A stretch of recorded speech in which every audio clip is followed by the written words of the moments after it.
الدين أما بعد. Ndugu zangu kina baba, kadhalika kina mama, awali ya yote kwanza tumshukuru Mwenyezi Mungu Subhanahu wa Ta'ala kwa kutujalia na kutuwezesha na kutupa taufiki tukaweza kukutana mahala hapa tukiwa chini ya kivuli cha taa ya Mwenyezi Mungu Subhanahu wa Ta'ala. Kama ambavyo hii leo tuko chini ya kivuli cha taa ya Allah, hivyo hivyo tumuombe Mwenyezi Mungu Subhanahu wa Ta'ala. Ndugu zangu, atakayepitwa dua ya leo kwa kweli amepitwa. Hatusemi kapitwa nini. Jambo lolote unaposema ya kwamba mtu akipitwa na jambo fulani amepitwa, ina maana ni jambo lisilokuwa na mfano. Kwanza ni dua ambayo inafanyika ndani ya mwezi mtukufu wa Ramadhani, lakini si mwezi mtukufu wa Ramadhani tu, isipokuwa inafanyika katika 10 la mwisho, 10 ambalo Mtume sallallahu alayhi wasallam ameliita kuwa ni itqu minan nari. Kuna mashingo ya watu ambao walipangiwa kuingia motoni, Mwenyezi Mungu Subhanahu wa Ta'ala anayaacha huru. Na sisi tumuombe Allah Tabaraka wa Ta'ala kwa huruma ya huu mwezi mtukufu wa Ramadhani na siri iliyojificha katika hili 10 la mwisho, atujalie tuwe ni miongoni mwa wale watakaoachwa huru na moto. Tusemeni amin. Lakini isiwe kuachwa huru na moto tu, bali tumerogwa na tumerogeka. Kuna wengine tumekumbwa na mashaitani, kuna wengine tumehusudika sana, macho ya watu yametudhuru, vijicho vimetutaabisha, lakini tumefungwa katika kila nyanja za maisha. Tunamuomba Mwenyezi Mungu Subhanahu wa Ta'ala kwa dua tutakayoisoma leo katika hili 10 la mwisho la mwezi mtukufu wa Ramadhani, Mwenyezi Mungu atuache huru na matatizo. Tusemeni amin. Tusemeni tena amin. Dua tunayoisoma leo inaitwa la yaruddul qadara illa dua. Qadari ya Mwenyezi Mungu haipingwi, qadari ya Allah haipingwi.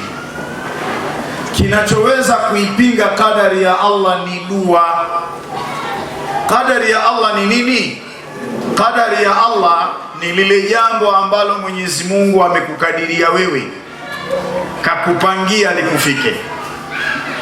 Mathalani, wapo waliokadiriwa maradhi, kuna wengine wamekadiriwa ugumu katika mali, kuna wengine wamekadiriwa ugumu katika biashara, wapo ambao wamekadiriwa ugumu katika mahusiano hayaendi vizuri, kuna wengine ahadi zao hazikamiliki. Yote haya ni makadirullah, ni mambo aliyoyakadiria Mwenyezi Mungu Subhanahu wa Ta'ala ya kufike. Sasa jambo lolote ambalo umekadiriwa wewe na Allah, wewe huna uwezo wa kulizuia, huna uwezo wa kuliondosha. Kinachoweza kuondosha ni dua peke yake. Kwa nini? Kwa sababu Mwenyezi Mungu ndiye aliyekadiria matatizo ya kufike, na yeye ndiye aliyekadiria matatizo hayo yaondoshwe kwa dua.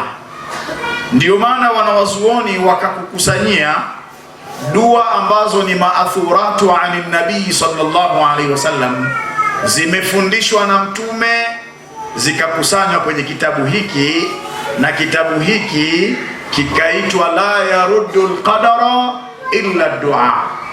Qadari ya Mwenyezi Mungu haipingwi. Kinachoweza kuipinga qadari ya Mwenyezi Mungu ni dua peke yake. Ndio dua tutakayoisoma leo.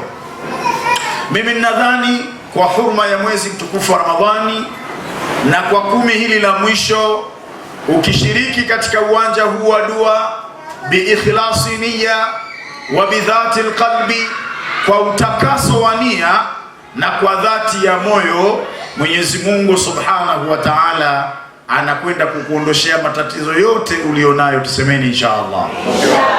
Tusemeni tena insha Allah. Lakini siku zote nimekuwa nkinena ya kwamba dua zimegawanyika. Kuna dua za kawaida tu, hizo huwa hazihitaji udi wala ubani, dua za kawaida.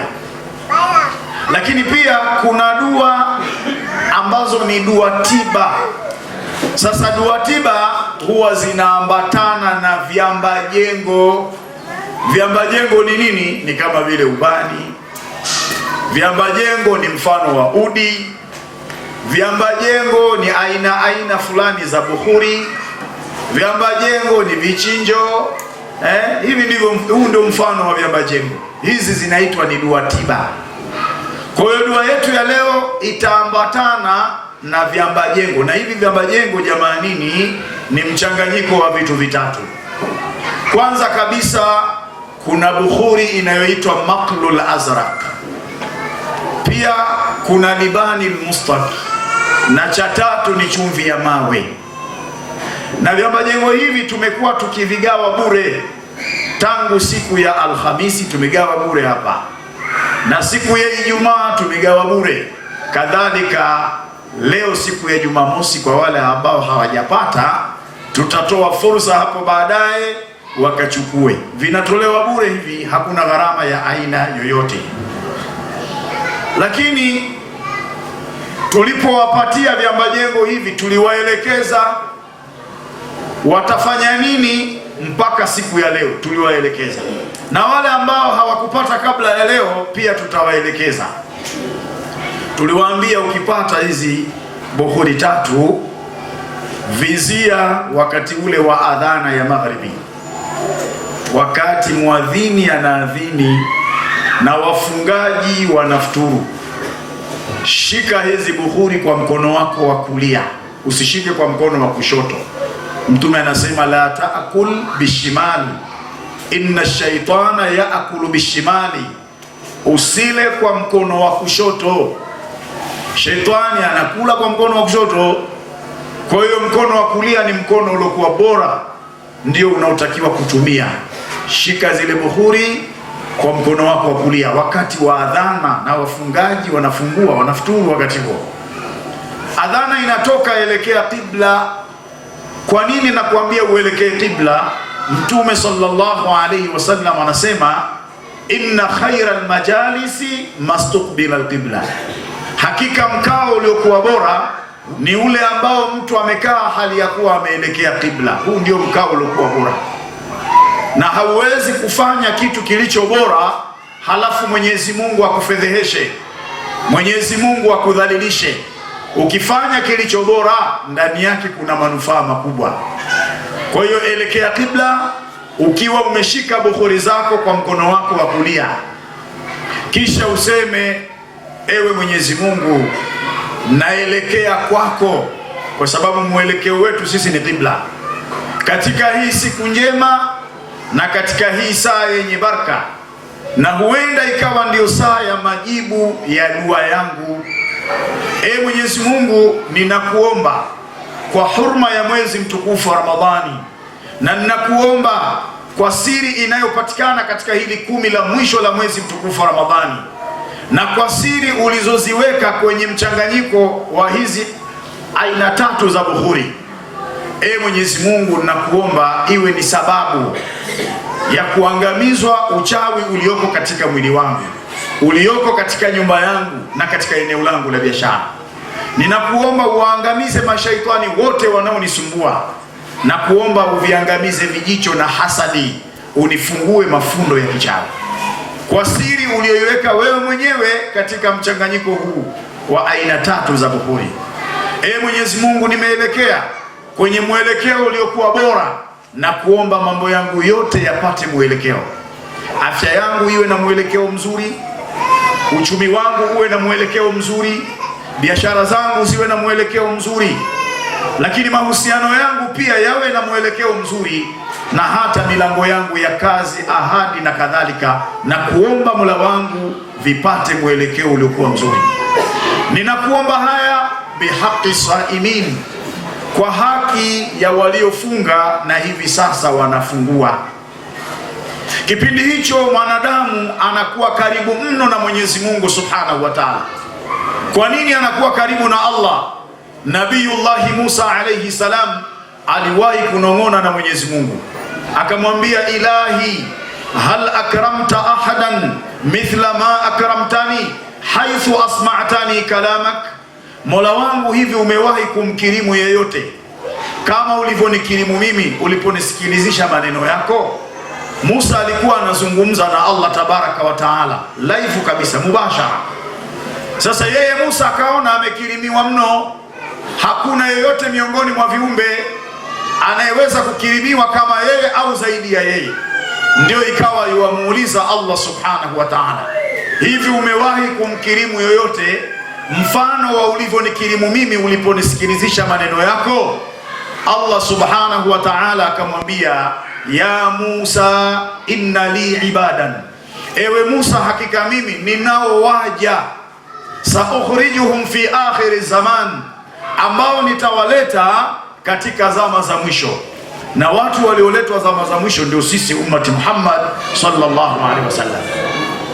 Allah akamwambia, hao nitakaowaleta zama za mwisho, fa ukrimuhum bi shahri ramadhani, nitawakirimu kwa kuwapa mwezi mtukufu wa Ramadhani. Na sasa tuko ndani ya mwezi mtukufu wa Ramadhani.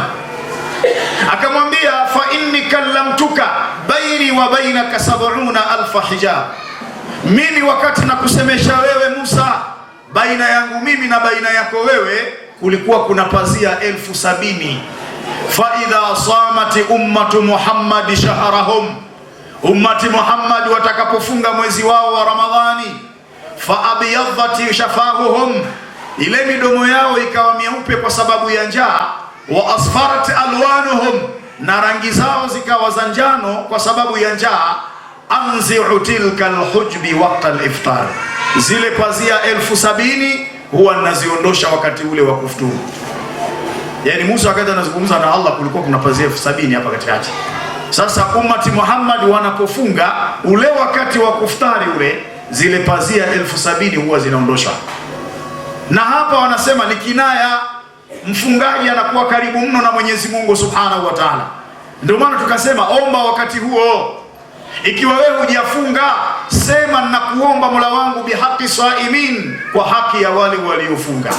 Utakuwa umefanya jambo kubwa mno, na huenda ikawa ndio sababu ya kufungua ukurasa mpya katika maisha yako, lakini yawezekana ikawa ndio sababu mpya ya kufungua ukurasa mpya katika maisha, lakini pia kuandika historia mpya katika maisha yako. Kwa wale ambao walichukua kabla, tuliwaelekeza hivyo. Nilisema hapa kituoni, lakini vile vile nilisema redioni, na ninasema leo. Kwa hiyo leo kama haujafanya utakwenda kufanya, kwa sababu kuna wengine wanachukua leo. Sasa baada ya kufanya magharibi ya leo, ndio utafanya vile nitakavyokuelekeza. Na Sheikh Abedi, nakuomba uambie watoto wale wasichezee darasani, wanatufanyia fujo, wanatuvuruga. Kwa hiyo fanya hivyo. Hujapata buhuri, insha Allah nitatoa fursa watu wakachukue buhuri. Lakini tulisema kwamba dua hii itaambatana na mafuta ya ngamia. Mafuta ya ngamia yamekuwa yakitolewa sana tena kwenye kituo hiki, lakini sio haya ambayo tumeyazindua kuanzia Alhamisi. Haya mafuta yana nafahati zake. Kwa nini? Kwa sababu tumeyavuna kutoka kwenye ngamia au kutokana na ngamia ambaye amefanyiwa kisomo cha Ahli al-Badri. Yule ngamia alifanyiwa kisomo cha Ahli al-Badri, na msomaji nilikuwa ni mimi, wala si mtu mwingine. Ahli al-Badri yetu ilikuwa imegawanyika kwenda katika sehemu ngapi? Sehemu 3. Sehemu ya kwanza ilikuwa inaitwa at-tarajumu, ni kushambulia uadui wa kichawi, miguso ya mashaitani, hasadi pamoja na vijicho, mafundo ya kichawi, vivuli tulivyovishwa vikachafua nyota zetu, vikaondoa mivuto. Sehemu yetu ya kwanza ya Ahlul Badri ilikuwa ni kushambulia uadui. Sehemu yetu ya pili ya Ahlul Badri ilikuwa raj'ul adawa, ni kurudisha uadui kule ulikotoka kwa njia ya kulipa kisasi. na sehemu yetu ya tatu ilikuwa ni kukinga. Sasa chochote kinachosomewa dua ya Ahlul Badri nacho kina uwezo wa kushambulia uadui ukitumia vizuri, kina uwezo wa kurejesha uadui kule ulikotoka, lakini pia kina uwezo wa kutengeneza kinga. Sasa kwa wale waliochukua mafuta ya ngamia leo ambayo yamefanyiwa dua ya Ahlul Badri, mwisho kabisa nitawaelekeza wanayatumiaje kwa ajili ya kushambulia uadui, kama ambavyo Ahlul Badri ilikuwa inashambulia uadui. Wataelekezwa wanalipaje kisasi kwa kurejesha uadui kule ulikotoka kupitia malighafi ya mafuta ya ngamia. Wataelekezwa vile vile wanayatumiaje kwa ajili ya kukinga. Kama Ahlul Badri ilikinga, basi kadhalika mafuta haya yakitumika vizuri yanakwenda kutengeneza kinga kwenye mwili wako, kwenye nyumba yako, katika eneo lako la biashara. Mwisho nitaelekeza. Lakini ukiachilia mbali na hilo, ndugu zangu, nikwambieni kitu kimoja. Hakuna dua yenye majibu ya haraka kama kutawasal kwa Mwenyezi Mungu Subhanahu wa Ta'ala kupitia Ahlul Badri, kupitia wale waliopigana vita vya Badri. Majibu yake ni haraka sana. Lakini pia chochote kilichofanyiwa dua ile kinafanya kazi kwa haraka mno. Kwa hiyo mafuta ya ngamia pisi zilikuwa ni 200 tu. Mpaka jana pisi zilizochukuliwa zilikuwa ni 120. Sijui asubuhi hii manake zilibaki 80. Na ndio maana tukasema mafuta ya ngamia hayatoletwa hapa. Kwa wale ambao hawajachukua ni kwenda dukani moja kwa moja, unalipa shilingi 10,000, unapatiwa pakeji yako ya mafuta ya ngamia, ndio unakuja kutulia hapa. Lakini miongoni mwa nafahati za mafuta haya ya ngamia, nyinyi wenyewe ni mashahidi. BAKWATA iliandikisha watu 300 na kila aliyeandikishwa alipewa kadi, lakini pia alipewa wafku maalumu ambao tulikuwa tunauita kuwa ni muthamminu. Ni mfano wa jedwali lenye vyumba 8, na wafku huu ulikuwa unatokana na aya ya Mwenyezi Mungu Subhanahu wa Ta'ala inayopatikana katika surati Al-Kauthar. Mwenyezi Mungu aliposema fasalli li rabbika wanhar inna shani'aka huwa al-abtar, swali na uchinje kwa jina la Mola wako au kwa ajili ya Mola wako, hakika adui yako ndiye atakayekatikiwa na kheri. Aya hii ikaonyesha kwamba kumbe ibada ya kuchinja ni ibada ambayo ikitumika vizuri inaweza kumwangamiza adui, ikitumika vizuri inaweza ikaangamiza uadui. Hivyo basi yule ngamia tulimchinja hali ya kuwa ni fidia juu ya matatizo tulio nayo, na kila aliyekuwa ananuia kwa kumshika yule ngamia, kwenye mkono wake wa kulia alikuwa amefunga karatasi hii iliyoandikwa fasalli li rabbika wanhar inna shani'aka huwa al-abtar. Hii inamaanisha nini? Yule ngamia ilikuwa ni kafara juu ya matatizo tulionayo, na wala hakuna ubaya juu ya hilo, kwa sababu Mtume sallallahu alayhi wasallam amesema hasinu amwalakum bizakati wadau mardhakum bisadaqa, zihifadhini mali zenu kwa kutoa zaka na jitibieni magonjwa yenu kwa kutoa sadaka. Kwa hiyo sadaka inaweza ikawa ni kafara ya matatizo ulionayo. Haya ni mafundisho ya Mtume sallallahu alaihi wa alihi wasallam. Kwa hiyo yule mnyama alikuwa ni kafara juu ya matatizo yetu sisi kwa kile kitendo tu cha kuchinjwa, kwa sababu sehemu ya nyama ya yule mnyama walipewa maskini, walipewa mafakiri, walipewa mayatima wasiojiweza. Lakini sehemu ya nyama mulipewa nyinyi kama mnofu dawa. Lakini pia leo tunakuja kupata mafuta yake. Haya mafuta jamanini ni kafara juu ya matatizo tulionayo, kwa sababu ngamia huyu aliandaliwa hali ya kuwa ni sadaka, hali ya kuwa ni kafara juu ya matatizo tulionayo.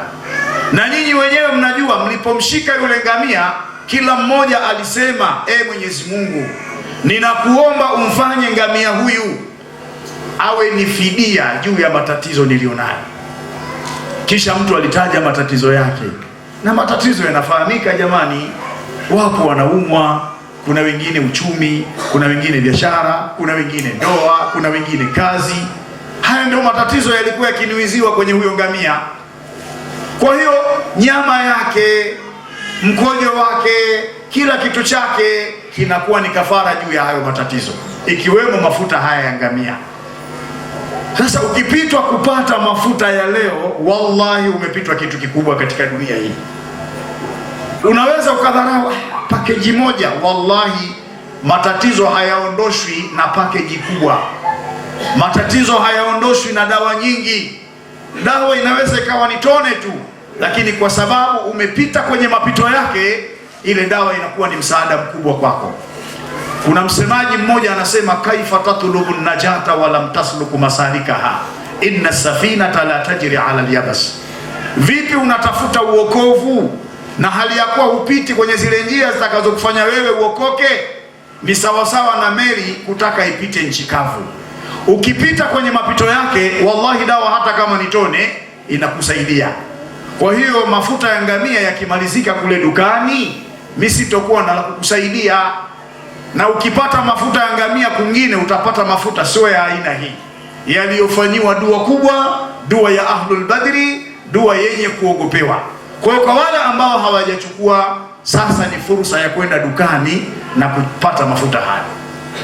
Nilipenda niliseme hilo. Maelekezo ya mafuta inshallah nitatoa mwisho kabisa wa dua. Lakini kuna jambo nyingine ambalo nataka kukuambieni. Nifungulie zile dawa uzilete hapa. Kama ilivyo kawaida yetu sisi, huwa tuna ofa, na hii ni ofa kwa mara ya mwisho, inafanyika ndani ya mwezi mtukufu wa Ramadhani. Nje ya Ramadhani hakunaga ofa ya 5,000. Mlishawahi kuona kuna ofa ya 5,000 hapo? Ni ndani ya mwezi mtukufu wa Ramadhani tu. Kama ambavyo mmekuwa mkishuhudia, tulikuwa tunakusanya kile kinyesi cha ngamia, tulikuwa tunakikusanya kwa kazi maalumu kwa ajili ya kuja kuandaa fusho. Sasa fusho tumeliandaa, na fusho lenyewe linaitwa The Ship of Desert. Hili hapa, The Ship of Desert, maana yake ni nini? Ni meli ya jangwani. Humu kuna kinyesi kinachotokana na ngamia, lakini sio kinyesi peke yake.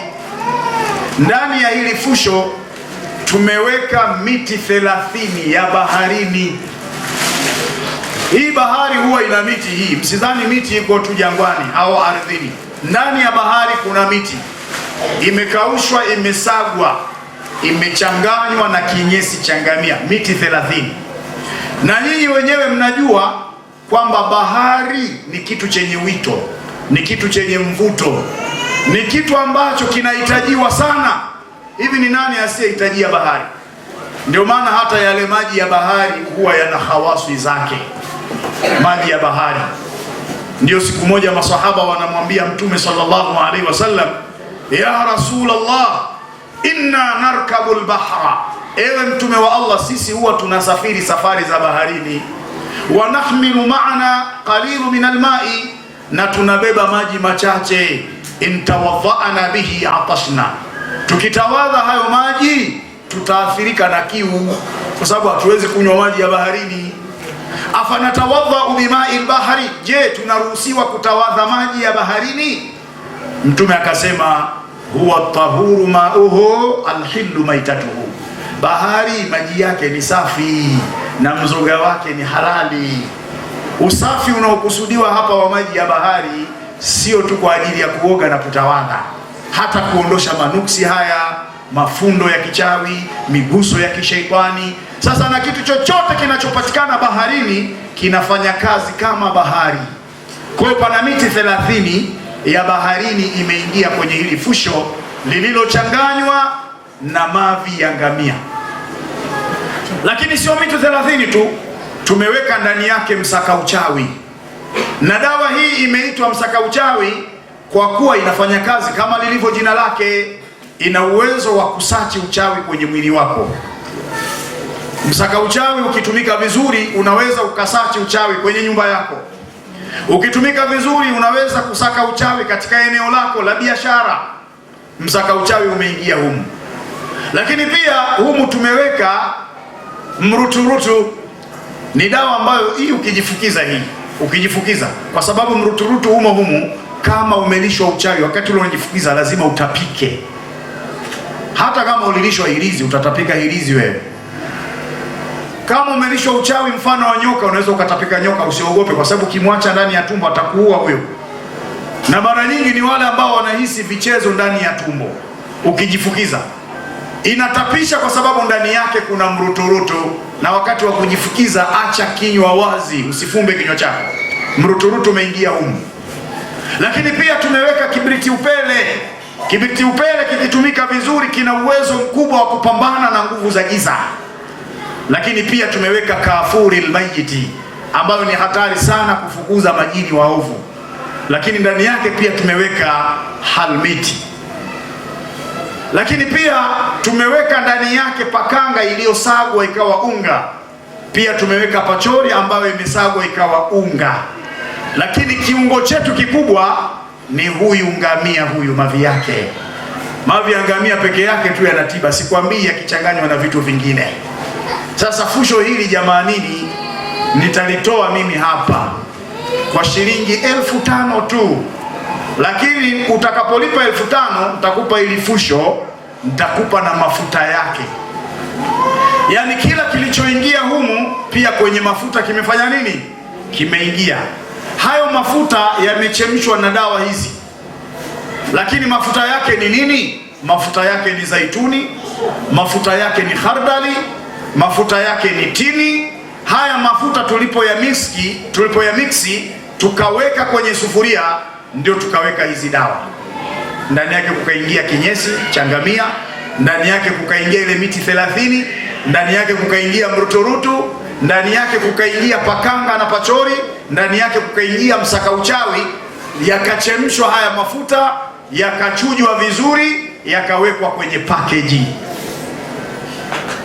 Kwa hiyo unapolipia hapa shilingi 5,000 na kupatia hii the sheep of desert pamoja na pacha wake 5,000 tu, na hii ni kwa ajili ya Ramadhani.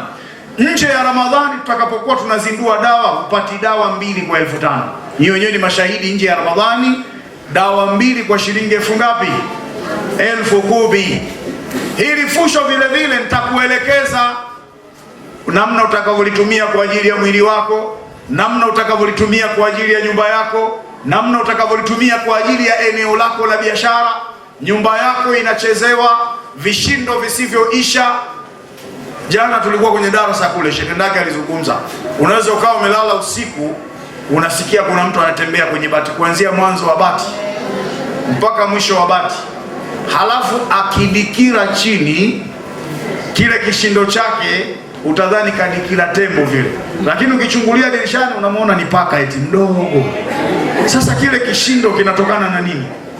Sasa zipo nyumba zinachezewa vishindo visivyoisha. Yaani inakuwa ni mtu anakuja anachukua jiwe anarusha kwenye bati, tin tin tin tin, anafanya mchezo kama huo. Ukitoka nje humuoni anayefanya hivyo. Nyumba hizi hazina baraka, na vyanzo vingi vya matatizo ya mwanadamu huwa vinaanzia ndani ya nini? Ndani ya nyumba. Ukijiona umefeli kwenye biashara yako, jikague kwenye nyumba. Ukijiona unafeli kimahusiano, nyumba yako iko sawa sawa?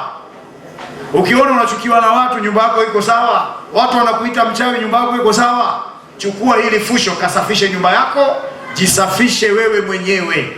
Fusho litatolewa hapa pamoja na mafuta yake, 5,000 tu. Sasa ni kipindi cha wale ambao wanahitaji waje wachukue, ili tuweze kuingia katika dua insha Allah.